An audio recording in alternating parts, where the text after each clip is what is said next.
Hello everyone, स्वागत आप सभी का टॉपर्स प्राइम चैनल में। इस वीडियो में हम पढ़ेंगे हिंदी का नेक्स्ट टॉपिक, समास क्या होता है, समास के कौन कौन से भेद होते हैं। ओके, तो अगर वीडियो अच्छी लगे तो लाइक जरूर कीजिएगा, चैनल को शेयर और सब्सक्राइब भी करें। चलिए शुरू करते हैं। समास की हम बात कर रहे हैं तो सबसे पहले हमें समास का अर्थ पता होना चाहिए कि समास का अर्थ क्या होता है। तो देखिए, समास का अर्थ होता है संक्षिप्त या फिर छोटा करना।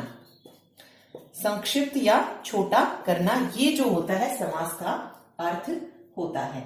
ओके, देखिए समास किसे कहते हैं? दो या दो से अधिक शब्दों के मेल या संयोग को समास कहा जाता है। दो या दो से अधिक शब्दों के मेल या संयोग को क्या कहते हैं? समास कहते हैं। इसमें क्या होता है, जो विभक्ति चिन्ह होते हैं उनका जो है लोप हो जाते हैं, यानी कि वो जो है छुप जाते हैं समास में। ओके, और विग्रह में क्या होता है, वो समास के जो विभक्ति चिन्ह होते हैं वो हम यूज करते हैं। जैसे मैंने लिखा, एक वर्ड है मेरे पास, दिन और रात। दिन और रात, इसको जो है मैं कम शब्दों में किस तरीके से लिख सकती हूं? तीन वर्ड्स थे ये, तो मैं इसको क्या लिख सकती हूँ? सिंपल, दिन रात। तो मैंने क्या लिखा, इसको छोटा करके लिख दिया है। तो समास क्या है, इनको छोटा करके ही लिखता है।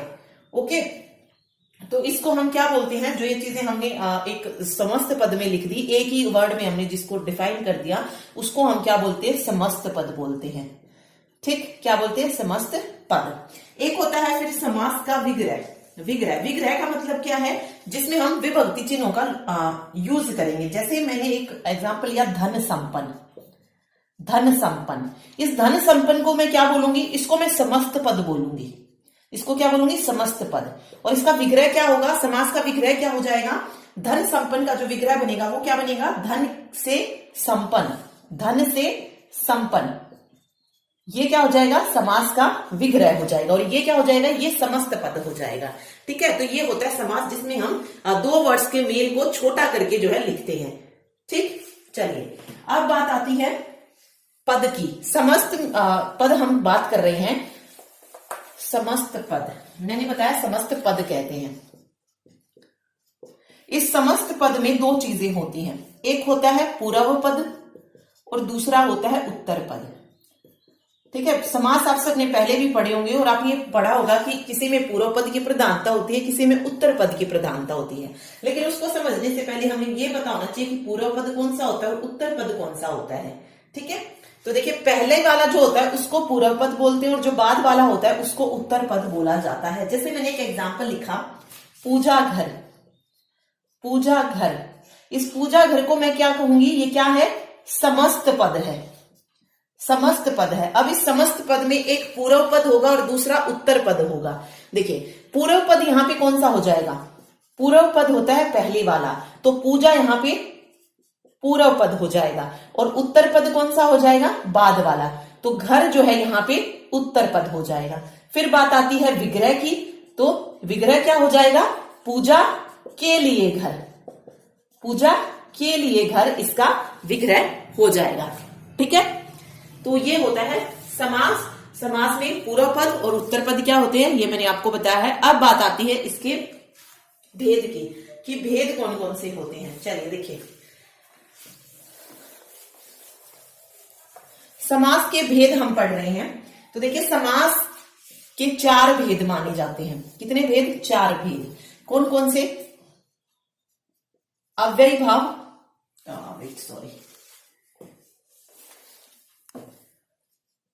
अव्ययी भाव समास। दूसरा होता है तत्पुरुष।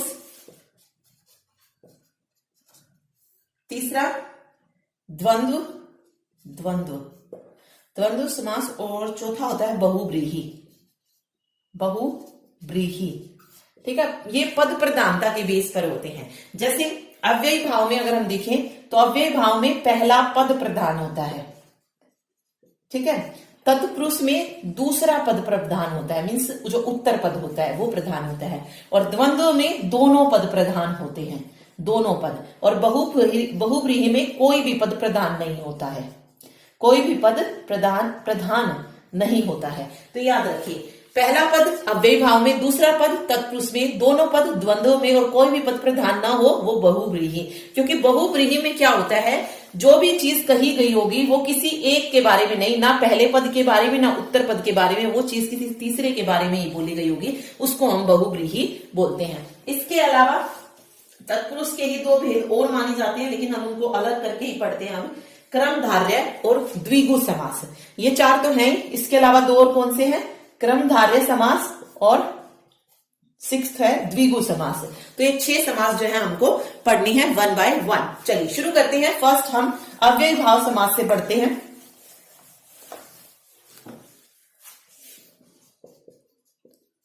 अव्ययी भाव समास, एक डेफिनेशन तो हम पहले ही पढ़ चुके हैं।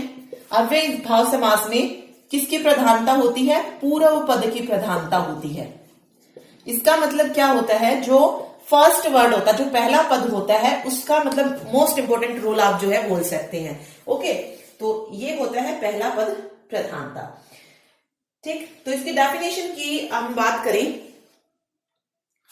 इसमें क्या होता है, इसमें जो पद का रूप होता है वो लिंग वचन या कारक के कारण नहीं बदलता है, या आप ये कह सकते हैं जिनमें जो है अव्यय यूज किए जाते हैं। अव्यय क्या होते हैं, जिनसे लिंग वचन कारक का रूप नहीं बदलता है, उन्हें अव्यय बोलते हैं, वो अव्ययी भाव समास होता है। जैसे मैंने लिखा, समस्त पद लिख रही हूं मैं, यथा शक्ति, यथा शक्ति, तो ये क्या हो गया, शक्ति के अनुसार, शक्ति के अनुसार। इसमें किस पद की प्रधानता है, पहले पद की प्रधानता। जैसे मान लीजिए, अगर ये समझ नहीं आ रहा है, सिंपल अगर मैं लिखती हूं जीवन, जीवन, ठीक है, इसका एक अलग मीनिंग है जीवन, ठीक है, लेकिन इसी में मैंने कुछ जोड़ दिया आजीवन, आजीवन, इसका मतलब क्या हो गया, जीवन भर, ठीक है, आजीवन क्या हो गया, जीवन भर हो गया है। तो सब कुछ इसी पर डिपेंड है। इसने क्या किया, पूरे वर्ड का ही मीनिंग जो था वो चेंज कर दिया है। ओके, सिंपल मैंने लिखा पेट, पेट मीन्स स्टमक, कोई पॉइंट ही नहीं बन रहा है कि किस चीज के बारे में बात हो रही है, लेकिन इसी के सामने अगर मैंने लगा दिया भर पेट, भर पेट, इसका मतलब क्या हो जाएगा, पेट भर कर। ओके, तो इसीलिए इसमें कहा जाता है कि पहले पद की जो होती है वो प्रधानता होती है, यानी कि इसमें जो पूर्व पद होता है वो मेन होता है, ठीक है, सब कुछ उसी पे डिपेंड करता है। तो ये अव्ययी भाव समास होता है। तो इसके एग्जाम्पल लेते हैं, विद विग्रह देखते हैं, क्योंकि विग्रह से क्वेश्चन आ जाता है। इसमें देखिए कौन कौन से ज्यादातर जो पूछे जाते हैं, यथाशक्ति आता है।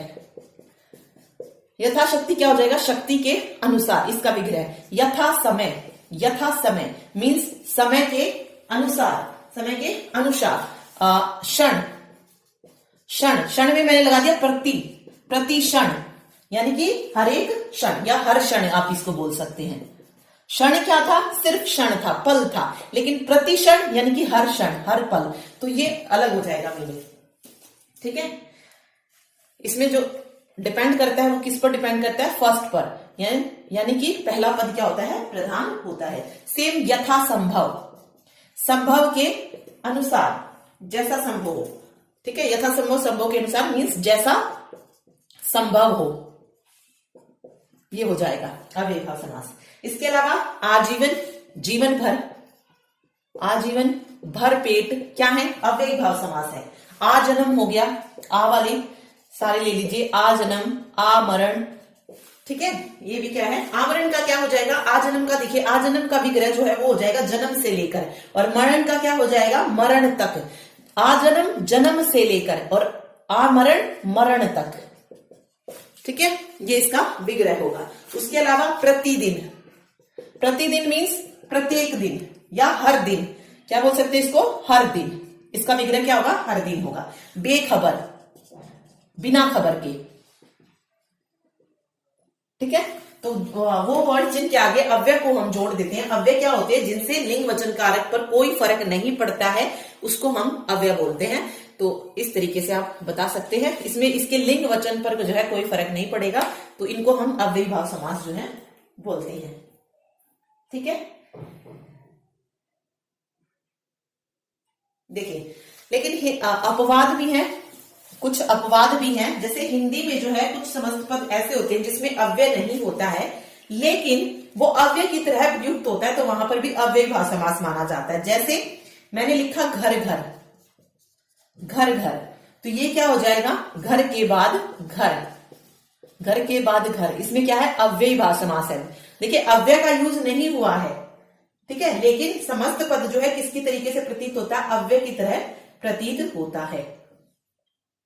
ठीक है, तो यहां पर भी क्या हो जाएगा, इसमें अव्ययीभाव समास हो जाएगा। तो इस तरीके से जब आपको डबल दिखाई दे, घर घर हो गया, या इसके अलावा रातों रात हो गया, रातों रात, एक और आता है दिनों दिन, दिनों दिन, एका एक, एका एक, इसमें भी क्या है, अव्ययीभाव समास है। इस तरीके का जब आपको दिखेगा, इनमें भी क्या होता है, अव्ययीभाव समास होता है। रातों रात, रात ही रात में, दिनों दिन, दिन ही दिन में, एका एक, एक के बाद एक, ये इनका विग्रह है। तो विग्रह भी आपको जरूर पता होना चाहिए। चलिए अव्ययीभाव समास समझ आ गया होगा। नेक्स्ट हम चलते हैं तत्पुरुष समास। तत्पुरुष समास, तत्पुरुष समास क्या होता है, जिसमें उत्तर पद प्रधान होता है या दूसरा पद जो है प्रधान होता है, उसको हम तत्पुरुष समास बोलते हैं। ठीक है, यह है तत्पुरुष समास। देखिए इस समास में जो है पहला पद गौण और दूसरा पद प्रधान होता है, यानी कि पहले पद की इतनी वो नहीं होती जितनी दूसरे पद की होती है महत्ता, या कह लीजिए जितना दूसरा पद इंपोर्टेंट होता है। ओके, इसमें जो कारक के विभक्ति चिन्ह होते हैं उनका भी लोप हो जाता है, और इसमें इसके 6 भेद होते हैं कारक के उस पर। देखिए वैसे ही अगर हम देखें तो कारक के 8 भेद होते हैं, कारक हम आगे पढ़ लेंगे एक बार, लेकिन इसमें जो है हम कर्ता कारक और संबोधन कारक को नहीं लेते हैं। कर्ता कारक और संबोधन कारक को नहीं लेते हैं। कहां से शुरू करते हैं, कर्म से। कर्ता ने कर्म को होता है तो इसमें कर्म से शुरुआत होती है, देन करण आता है। कर्म को करण से, संप्रदान के लिए अपादान से, कर्म करण संप्रदान अपादान, संबंध, संबंध और संबोधन हो गया, इसके अलावा अधिकरण, ये 6 जो है कारक इसमें यूज किए जाते हैं, या कह लीजिए ये तत्पुरुष समास के क्या होते हैं, भेद होते हैं। कर्ता और संबोधन को हम इसमें काउंट नहीं करते हैं। चलिए देखते हैं एग्जांपल। सबसे पहले हम कर्म कारक पढ़ रहे हैं, सॉरी कर्म तत्पुरुष समास पढ़ रहे हैं। कर्म तत्पुरुष, मैंने आपको बताया उत्तर पद प्रधान होता है और इसमें विभक्ति चिन्ह का लोप हो जाता है। जैसे कर्म तत्पुरुष में कौन सा विभक्ति चिन्ह होता है, को, कर्ता ने कर्म को, तो इसमें को विभक्ति चिन्ह होता है। ठीक है, जैसे मैंने एक समस्त पद लिख रही हूं मैं, ग्रामगत या यश प्राप्त, यश प्राप्त, इसका विग्रह हम कैसे करेंगे, कर्म तत्पुरुष का ही है, तो यश को प्राप्त, यश को प्राप्त। ठीक है, ये क्या हो जाएगा, कर्म तत्पुरुष हो जाएगा, यश प्राप्त। यहां पर मेन वर्ड अगर आप देखेंगे तो क्या है, प्राप्त, कि वो किसको प्राप्त है, यश को प्राप्त है। सिंपल यश होता तो कोई मीनिंग था, जैसे ही प्राप्त लगा यश को प्राप्त। ओके, तो इस तरीके का जब वर्ड बनता है, और जब यहाँ पे ये भी देख सकते हैं कि जो फर्स्ट वर्ड है वो अव्यय नहीं है। ओके, अव्यय नहीं है तो ये यश को प्राप्त जो है हो जाएगा। ऐसे ये पद प्राप्त होता है, पद को प्राप्त। ठीक है, ग्रामगत, ग्राम को गया हुआ, ग्राम को गया हुआ, तो विग्रह जब आप करेंगे तो को अगर आता है तो उसको हम कर्म तत्पुरुष जो है बोलते हैं। शरणागत हो गया, शरण को आया हुआ, तो को आ गया अगेन, देन कर्म तत्पुरुष हो जाएगा। ओके, उसके बाद आता है करण तत्पुरुष। करण तत्पुरुष का विभक्ति चिन्ह का क्या होता है, देखिए कर्ता ने कर्म को होता है इसका विभक्ति चिन्ह, करण से चिन्ह का लोप होगा इसमें।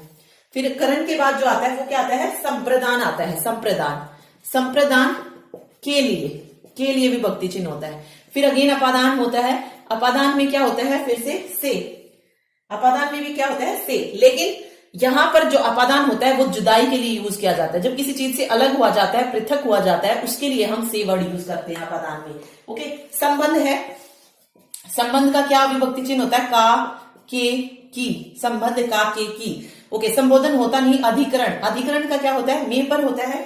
अधिकरण का जो है चिन्ह क्या होता है, में और पर। ठीक, तो एक जो है एग्जाम्पल पढ़ते हैं इनका।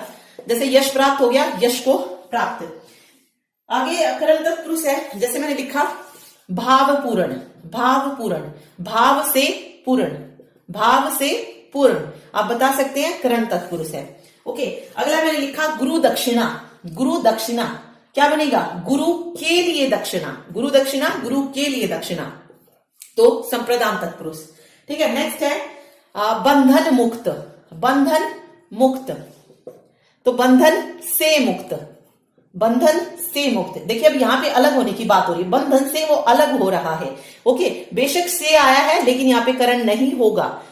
जब भी अलग होने की बात आएगी किसी चीज से, वहां पर अपादान होगा। तो ये बंधन से क्या हो गया, अलग हो गया है, मुक्त हो गया है, तो ये अपादान में चला जाएगा।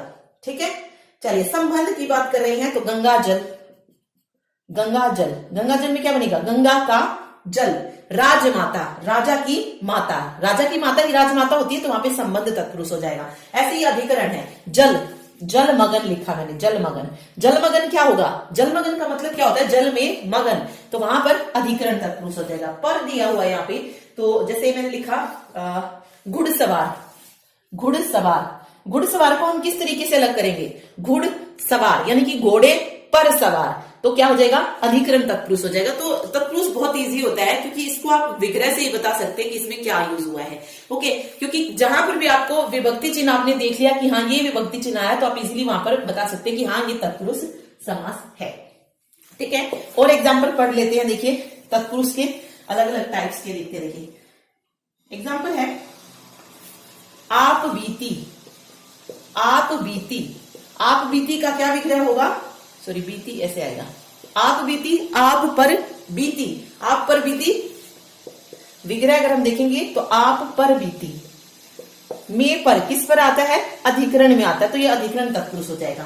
सेम वर्ड मैंने लिखा मतदाता, मतदाता का विग्रह क्या होगा, मत के लिए दाता, मत के लिए, या नहीं सॉरी मत का दाता, मत के लिए नहीं, मत का दाता, मत का दाता, तो ये क्या हो जाएगा, संबंध तत्पुरुष हो जाएगा। फिर जैसे मैंने लिखा युद्ध भूमि, युद्ध भूमि मोस्ट इंपोर्टेंट है, पूछा जाता है ये। युद्ध भूमि का क्या बनेगा, युद्ध भूमि मीन्स युद्ध के लिए भूमि, युद्ध के लिए भूमि, के लिए किसमें आता है, संप्रदान में आता है, तो संप्रदान तत्पुरुष हो जाएगा। या सिंपल जो है इसमें जो है विग्रह में वो कम ही देते हैं टाइप से, वो सिंपल ये देते हैं कि इसमें तत्पुरुष समास है या फिर बहुव्रीहि है, ऐसा ही पूछा जाता है, तो आप इजीली उसमें बता सकते हैं। तो युद्ध के लिए भूमि तत्पुरुष समास हो जाएगा, कौन सा, संप्रदान हो जाएगा। ठीक है, तो ये आप इसमें याद रखिए। चलिए तीसरा जो आता है इसमें तत्पुरुष समास में ही दो मैंने आपको बताया, एक कर्मधारय होता है और दूसरा कौन सा होता है, द्विगु होता है। द्विगु सबसे इजी होता है, देखिए कर्मधारय समास। कर्मधारय समास में क्या होते हैं, देखिए इसके समास के पहले और दूसरे पद में, पहले तथा दूसरे पद में कौन सा संबंध पाया जाता है, एक विशेषण विशेष्य का, विशेषण विशेष्य का संबंध, या फिर उपमान और उपमेय का जो है संबंध जो है होता है। जैसे मैंने लिखा महापुरुष, महापुरुष। अब आपको देखिए विशेषण और विशेष्य बताने की तो जरूरत नहीं है। विशेषण क्या होते हैं, जो विशेषता बताते हैं, और विशेष्य क्या होते हैं, जिसकी विशेषता बताई जाती है। विशेष्य मीन्स जो भी संज्ञा सर्वनाम होते हैं उसी की विशेषता बताता है विशेषण। तो देखिए यहाँ पे पुरुष किस में चला जाएगा, संज्ञा में चला जाएगा, और महापुरुष मीन्स महान पुरुष हो जाएगा। ठीक है, क्या हो जाएगा, महान है जो पुरुष, महान है जो पुरुष। ठीक है, ये हो जाएगा। यहाँ मीन्स यहाँ पे पुरुष की विशेषता बताई गई है, तो जब भी विशेषण और विशेष्य जब बनेगा उसको हम कर्मधारय समास जो है बोलेंगे। और बोल सकते हैं आप पीताम्बर, पीताम्बर मीन्स पीला है जो अंबर, पीला है जो अंबर, ये जो लगा के करना होता है इसमें, मीन्स अंबर की बात हो रही है, अंबर कैसा है, पीला है, अंबर की विशेषता बताई है कि अंबर कैसा है, पीला है। सेम एक और आप एग्जाम्पल लेते हैं, प्राण प्रिय, प्राण प्रिय। ओके, प्राण प्रिय, प्रिय है जो प्राणों को। ठीक है, प्रिय कौन है, मतलब प्रिय क्या है, मतलब प्राणों को जो प्रिय है उसको हम बोलते हैं प्राण प्रिय। तो ये विशेषण विशेष्य का संबंध जिसमें भी होगा वहां पर क्या हो जाएगा, कर्मधारय है। दूसरा मैंने आपको बताया उपमा और उपमान और उपमेय का संबंध। देखिए उपमेय और उपमान किस तरीके से होता है, देखिए चंद्र वदन, वदन लिखा मैंने, चंद्र वदन। ठीक, इसमें क्या हो जाएगा, चंद्रमा के समान, मीन्स जिसमें क्या करते हैं हम एक दूसरे को कंपेयर जिसमें किया जाता है। ठीक है, जैसे चंद्रमा के समान वदन, चंद्रमा के समान, जिसमें कंपेयर किया जाएगा उसमें हम क्या बोलेंगे, उपमान और उपमेय है। इसी में आप देख सकते हैं कमल नयन। कमल नयन का मतलब क्या है? कमल के समान नयन, कमल के समान नयन। तो जिसमें भी कंपेयर आए, जिसमें विशेषण विशेष्य हो, जो एक दूसरे की विशेषता बताते हैं, वहां पर कर्मधारय समास जो है हो जाएगा। ओके, वहां पर क्या होगा? कर्मधारय समास होगा। ठीक, चलिए देखते हैं। अब बात आती है द्विगु समास की। इसके चलिए एक दो एग्जांपल मैं बताती हूँ। विद्याधन, विद्याधन, विद्याधन क्या है? क्या हो जाएगा यहाँ पे? विद्या रूपी धन, विद्या रूपी धन। कौन सा समास हो जाएगा? कर्मधारय। और इसमें कौन सी विशेषता बताई जा रही है? उपमेय और उपमान की विशेषता जो है इसमें है। ओके, भव सागर, भव रूपी सागर। ठीक है, इनमें क्या है? कर्मधारय समास है।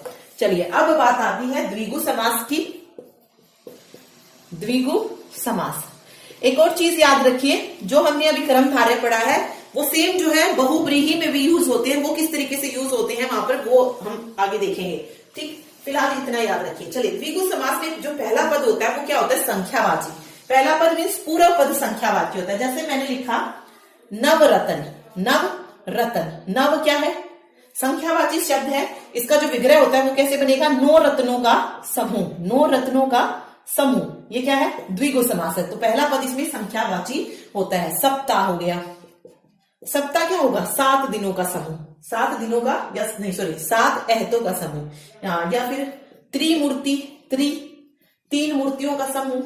नवरत्न, 9 रत्नों का समूह हो गया। शताब्दी, शताब्दी क्या होता है? 100 वर्षों का समूह। ठीक है, त्रिभुज, 3 भुजाओं का समूह। इसके अलावा पंचरात्र होता है, पंचरात्र ये क्या होता है? 5 रात्रियों का। तो फर्स्ट वर्ड आप चेक कर लीजिए क्या है, तो ये हो जाएगा द्विगु समास। ठीक है, देखिए कुछ ऐसे समस्त पद भी होते हैं जिनके पीछे जो है संख्यावाची शब्द आती है, तो उन्हें भी द्विगु समास ही माना जाता है। जैसे पक्ष द्वय, पक्ष द्वय, इसमें हम क्या लिखेंगे? 2 पक्षों का समूह, तो इसको भी हम क्या बोलेंगे? द्विगु समास ही बोलेंगे। वैसे ज्यादातर पहला पद होता है, लेकिन जिसमें अगर कभी आपको लगे कि दूसरा पद संख्यावाची है तो उसको भी हम द्विगु समास में ही लेंगे। लेखक द्वय हो गया, या संकलन त्रय, संकलन त्रय, इसका मतलब क्या है? 3 संकलनों का समूह, तो ये भी द्विगु समास जो है हो जाएगा। ठीक है, नेक्स्ट आता है द्वंद्व समास। द्वंद्व समास में क्या थी? दोनों पद की प्रधानता थी। मीन्स दोनों ही पद इतने ही इंपॉर्टेंट है, ऐसा नहीं है कि कोई कम है कोई ज्यादा है। इसमें दोनों पद जो है इक्वल होते हैं। जैसे कि मैंने लिखा रात दिन, जितनी रात जरूरी है उतना ही दिन भी जरूरी है, तो ये क्या है? द्वंद्व समास है। विग्रह क्या बनेगा? रात और दिन, रात और दिन। माता पिता, माता पिता, माता और पिता दोनों इक्वल हैं। भाई बहन हो गया, दाल रोटी हो गया, सीताराम हो गया, ये सब क्या है? द्वंद्व समास है। ओके, हानि लाभ हो गया, जितना हानि उतना ही इंपॉर्टेंट है लाभ भी, तो द्वंद्व समास हो जाएगा। यहाँ पे आना जाना क्या है? द्वंद्व समास है। तो दोनों पद जिसमें प्रधान होंगे वहां पर द्वंद्व समास जो है हो जाएगा। ठीक है, चलिए अब बात आती है जो लास्ट है वो है बहुब्रीहि समास। बहुब्रीहि देखते हैं, चलिए। बहुब्रीहि, बहुब्रीहि की क्या थी? बहुब्रीहि समास में कोई भी पद प्रधान नहीं होता है, कोई भी पद प्रधान नहीं होता है, कोई अन्य ही पद प्रधान होता है। मतलब जो बात कही गई होती है वो किसी और ही के बारे में कही होती है, ना पहले पद के बारे में, ना दूसरे पद के बारे में, किसी तीसरे के बारे में ही। जैसे ओके, दशानन, दशानन। अब देखिए दशानन में अगर आप देखेंगे तो संख्यावाची शब्द है, आप इसको ये द्विगु भी बोल सकते हैं। ठीक है, क्या बोल सकते हैं? द्विगु समास भी बोल सकते हैं। लेकिन सब कुछ डिपेंड करता है कि इसका विग्रह किस तरीके से किया गया। अगर मैं कहूं 10 आननों का समूह, 10 आननों का समूह अगर मैं बोलती हूं तो बहुब्रीहि है। लेकिन इसी को अगर मैं लिखती हूं 10 आनन है जिसके, 10 आनन है जिसके, किसके हैं 10 आनन? 10 सिर किसके हैं? रावण के हैं। तो जब हम इस तरीके से बात करते किसी और के बारे में, वहां पर बहुब्रीहि समास जो है हो जाएगा। ओके, सेम हमने एक और पढ़ते हैं चतुर्भुज। चतुर्भुज, चतुर्भुज 4 भुजाओं का समूह। जैसे त्रिभुज पढ़ा था हमने, त्रिभुज 3 भुजाओं का समूह, तो द्विगु समास था। लेकिन इसी चतुर्भुज का अगर मैं विग्रह करती हूं 4 भुजाएं हैं जिसकी, 4 भुजाएं हैं जिसकी, किसकी हैं चार भुजाएं? विष्णु की। तो विष्णु के बारे में बात हो रही है तो ये बहुव्रीहि समास हो जाएगा। ठीक है, ओके, ये चीज आप इसमें याद रखिए। नीलकंठ, नीलकंठ हो जाएगा नीला कंठ है जिसका, किसका है नीलाकंठ? शिव का, शिव जी का। ओके, दशानन, दशानन जिसके, घनश्याम, घनश्याम, घन जैसा श्याम कौन है? कृष्ण है। तो ये यहां पर क्या हो जाएगा? बहुव्रीहि समास जो है हो जाएगा। ठीक है,